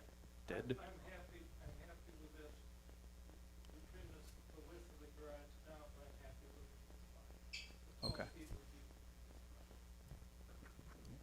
be The only note that I will make, just from a legal perspective, hypothetically, if the current primary structure was demolished and a new primary structure was raised, the same thing would exist, with the plus side that even if a new structure was created, it would still have to adhere to property setback requirements, so it would not be able to be any more than 50 feet, so it would still only be 12 feet in front of that 50 foot, just as a note. Okay. Everybody clear on that? Mm-hmm. Okay, so, condition of 12 feet out from the house. Front, oh, how are we gonna word it? So the Front line? Yeah, so it would be to approve the variance with the condition that the accessory structure may not extend more than 12 feet past the front of the primary structure. Front of the primary structure, okay. All right, we'll fine tune that after we get through the rest of the questions and the variants. I assume we might be ready to dive into those. Yes, sir. Because I didn't have anything else general personally. And we'll cover whatever, okay. All right, so we'll get into the variance now, or the resolution, sorry. Now therefore be it resolved by the Zoning Board of Appeals of the Town of Shenango, Broome County, that regarding the variance request to build a detached garage in front of the principal use, the requested variance will or will not produce undesirable change in the character of the neighborhood. Will not. Consensus will not. The benefit sought by the applicant can or cannot be achieved by another method other than the grant of the variance. Cannot. I would say it could, just because he had planned could- on it having could. it in a different place, so I think it could. I personally would argue for could. And again, none of these factors, I should have made this clear for everybody, none of these factors are immediately deterministic. So it's just our scale. So if something quote-unquote fails, it doesn't wipe the whole thing out unless we decide it does. But would everybody be happy with Can on that? Just, I mean, he's actually placed it in other locations, including what was in a variance approved beforehand. So I mean, it could. It's more of a could than a can. No, it can. With that said, yeah, I would say it could.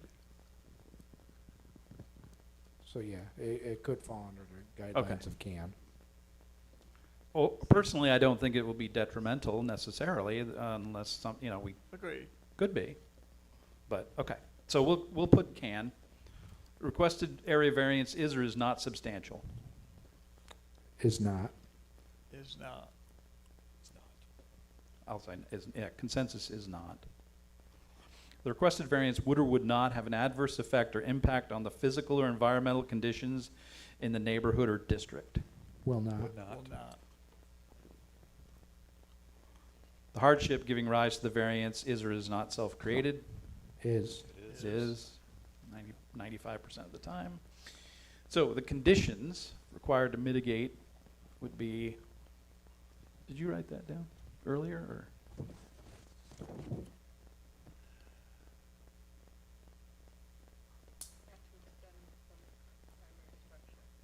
I didn't know if you wanted to put 12 feet, Yes.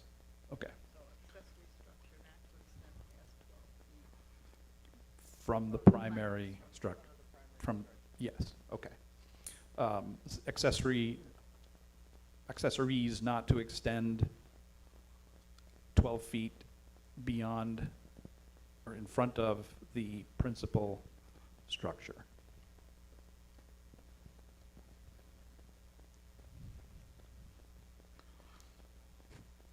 Okay. She's got that, okay.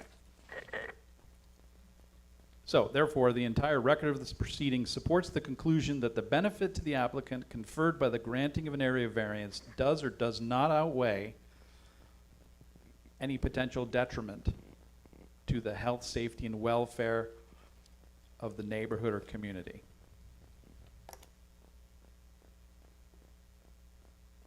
The benefit outweighs or does not outweigh. I think it does. It does. The benefit outweighs, yes, does outweigh. Yes. I'm getting squirrely again, so you guys lead me through this one. I always mess that one up every time. I so. do, I thought Nate was gonna change that language, but maybe we'll get him to do it. Okay, so the variance does outweigh any potential detriment to the health, safety, and welfare of the neighborhood or community. Be it further resolved, this resolution shall take effect immediately. Therefore, I'd like to have somebody set a motion to adopt the resolution as stated for an approval of the variance. So moved, Mr. Chairman. Second? I'll support. Okay. And the roll call vote, please. Mr. Walters, Aye. Mr. White, Aye. Mr. Smith, Aye. Mr. Brewster. Aye. Okay, Pollux, you do have the variance, and with the little bit of limitation there. So, all right.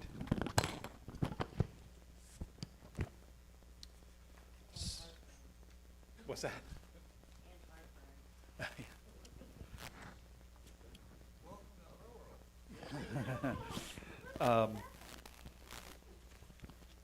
That appears, and since we held open the third public hearing, that brings us to the end of the Zoning Board of Appeals meeting tonight. Anything, board members, for the good of the order? So the public forums were only specifically for those applications, but I can ask the board if we'd like to have general comments. Are we good? Sure. Sure. Sure, come up to the mic.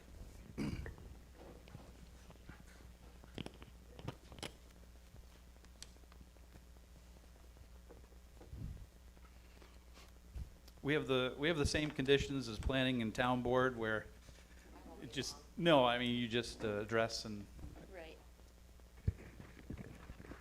Okay, can you hear me? All right. yes. Okay, my name is Donna Russin. I live at 32 Johnson Road, been in the residence for 46 years. And I am the chairperson for Nimmonsburg Residents Against the Cipriani Solar Farm. And I haven't been to the zoning board meetings yet, so it's my first time tonight. I like the question you asked, the third one that says, is this detrimental or affects the character of the neighborhood? And I just want to comment briefly that we have about 400 residents that will be at the planning board meeting at Shenango Forks High School, since it was too many people here. We had some legislatures. I just have to mention briefly, you know, there is a flooding concern. We have flooding problems now, and it's not recommended to put a solar farm on a hill or a slope, which is where it's supposed to be going. Removing 22 acres of trees is going to cause more flooding. Unsightly panels, which lower the property values, and it does change the character of the neighborhood. And traditions at Glen had flooding from a nearby solar farm, and I could bring up a lot of those, but I won't. You know, not all are locally, but a few are. So the environmental impact is pretty devastating for us, and the Town of Dickinson supervisor sent a letter to our planning board chairman and Brian Donnelly saying, please vote no on this. And I know you guys don't vote, but I just want everyone to be aware of what's going on in our neighborhood. And we have some people that are very knowledgeable. I have a cousin that's engineer. He's been to the meetings, and he's called the town engineer 3 or 4 times, still has not returned a call. I came to the town board meeting for the first time and mentioned that to him on record, and he said he has his number. But we don't seem to have any communication, because he wanted to talk engineer to engineer. And our person in the neighborhood who's very active in this is a geologist, and he wrote a 5-page letter, and it's on the website, but I'd like to give you a copy. He talks about how detrimental this will be. So I'm basically here. I spoke at the Rotary. I'm trying to educate everyone, because the first card said 42 Smith Road. So when I started sending out flyers to come to the meeting, people said, oh, that's not us, that's up on Smith Road. And then Cipriani tabled it in August, and so people didn't show up, but we had a full room, and tabled wasn't, he wanted to see the board without residents. I mean, there's just lack of transparency here. And then at the last meeting, of course, we had standing room only, and it was over the fire code, so now we are moved to Shenango Forks Monday night. And so basically, I just want to make you aware of it, and I want to give you this, just to read and to share. And I don't know if you've had discussion on it or not with zoning. It is agricultural where they are, but they're coming through our residence area of it's 10 Grandview is what they've changed it to.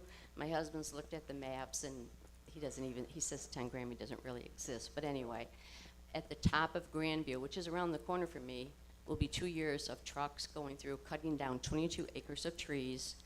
And this is a property owner that paid $700 in taxes over 10 years because he had an agreement with DEC. He should have paid $70,000 if he didn't have the agreement. And he's trying to keep 50 acres, which he doesn't have because it's 69.5, to double dip and have DEC low taxes, and then the solar farm. He's leasing. He didn't sell it to Cipriani. So just a lot of concerns, and you know, we want to keep our neighborhood like it used to be. And I have a question for you. Did you graduate from CV in '92? I did not. Okay. There's another Jim Bruce that played football with my son that graduated in '92. So I thought maybe you.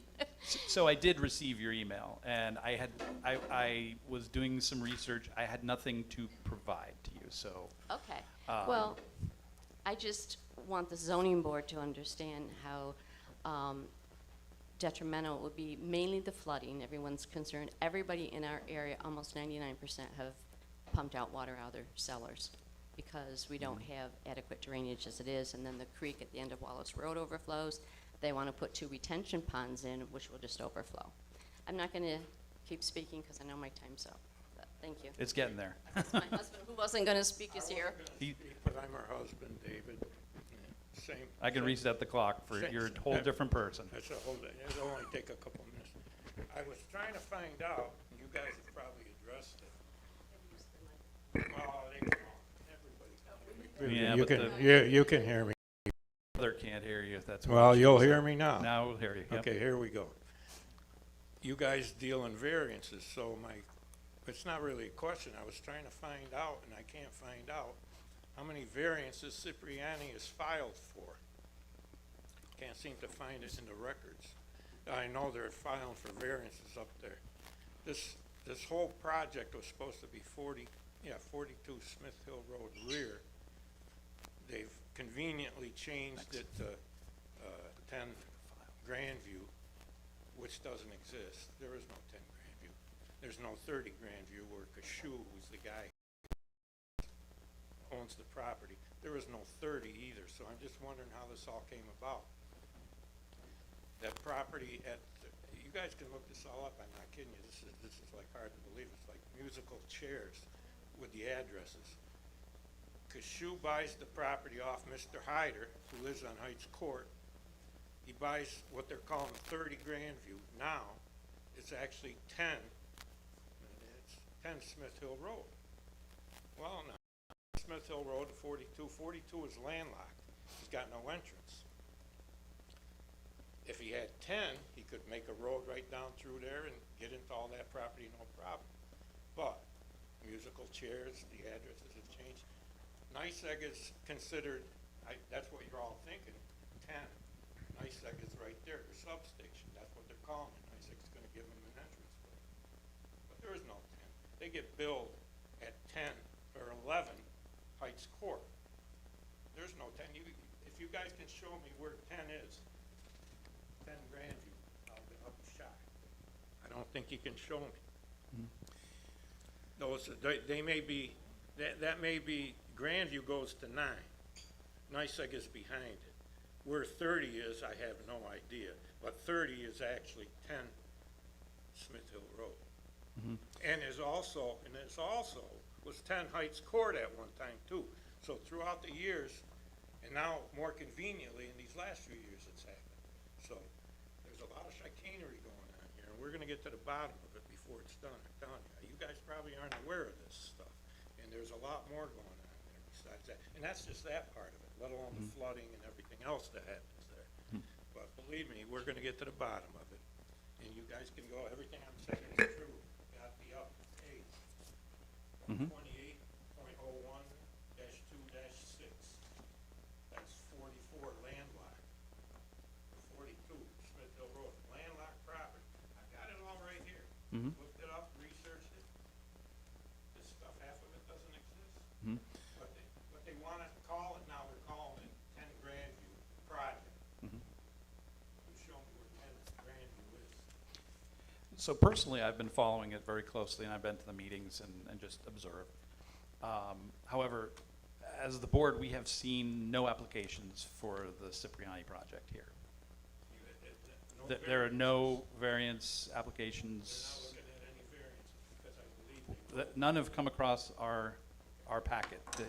I don't know if there's anything pending that but as far as the board goes, we have not been formally given anything, so. That's probably why I couldn't find it, because they don't exist yet, but I believe they probably will. But like I say, what they're doing, they're making it sound like the community's in favor of it, and we're not. And the whole town should be against it, as a matter of fact. You don't build solar farms above, 150 homes. You just don't do it. It's that simple. Thank you, I appreciate it. So the only other thing I'll add to that, since you did kind of allude to it, is you've seen the process that we go through tonight for variances, so we have to address, depending, well, and I believe that project would be, have a seeker component or environmental component going through those factors. So if if anything came through zoning, you would see process. Yeah, your process is great, So- I've got no problem with that, but from what I read and what I see, the planning board more or less suggests to you what should be going on here. That's what I see. Is that true or not? They're true? an arm of the town board. Yeah. You so don't take unless- suggestions from them, though? Well, we on- do. on if- that project. We do if we get an application. Well, We don't have an application for zoning for this project. That's the distinction. The application for a special permit that's gone to. that's right. It's between, really just planning and I guess to some degree town. I'm not sure about that, but And it's in there's- planning's court, as you well know, Yes. right now. Okay. Well, It there's would- like, I say, this is getting too deep into the woods here on this stuff, but I'm telling you, there's a lot of baloney going on. We're gonna get to the bottom of it. All right. Okay. Thanks for your comments. The only other thing I have for the board is training. John, I got a report from upstairs, I'll just say. Jody. Right. John's good. I've still got 4 to do. Scott's still got 4 unless he's done some, and you were under 4. I just can't remember what the number was, like 2 left, 1.5 left, or something like that? I just did 2. Okay, did you turn them into Jody? Okay, that's good. So make sure you do that, because now I got these numbers 3 weeks ago, so I fully expect that, there's been catch up. So it sounds like we're moving on, and I'm scheduled for a half-day knockout at the end of October for my training. So